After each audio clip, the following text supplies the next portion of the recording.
Hello mga ka-crypto! Ito ang inyong lingkod, Nordimac. At ngayon ay tuturuan ko kayo kung paano mag-transfer ng inyong crypto coins from Binance to GCash. Alright! Let's open the GCash.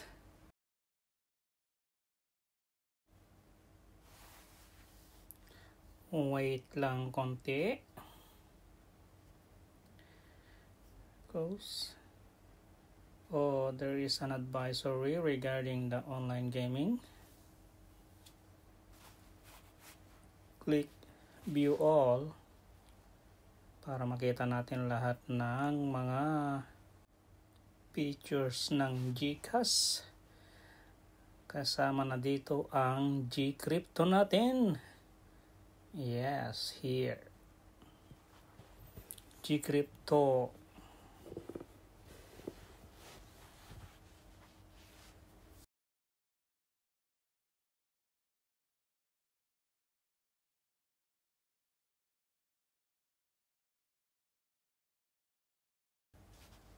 Okay. So, mayroon tayong peso balance around 95,000 at mayroon tayong portfolio na 562. Yung 95k na yan, yun yung pwede natin pambili ng crypto.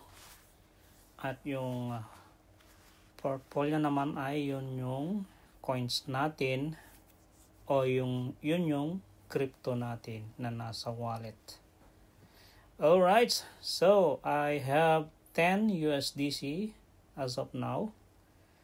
Mayroon akong bakas ng Shiba Inu dito kasi bumili ako nung nakaraan. Pero wala na, ibinenta ko na. So ang natitira na lang ay USDC 10 pieces.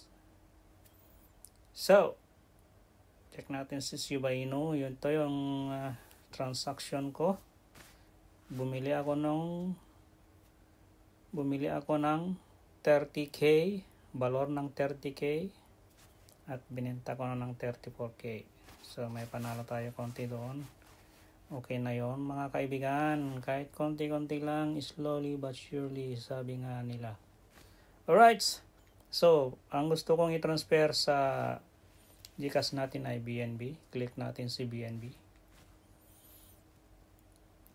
And then, may transaction din ako dito kay BNB. Bumili ako ng 30k pesos at nagbenta ako ng 41 ang halaga na niya. So, may konting 11,000 din. 11,000 yung panalo natin. Click receive. Dahil gusto nating mag-receive ng BNB mula sa Binance. And then dito, makikita natin tong kulay blue na parang may clipboard. Click natin yan. Ito yung address ng GCrypto natin. 3258 ang dulo. 3258, tatandaan natin. Basta click natin yan, okay na. And then, we will going to the Binance. So, Binance naman, ito naman yung aking portfolio sa Binance. Ito ay bakas din ng Axie. Kung natatandaan nyo yung Axie dati. Click asset natin. So, I have USDT 7k plus. At meron akong BNB na convert ko na 5 USDT. Valor ng BNB 5 USDT. So, click BNB. At click send. Itong send dito sa baba.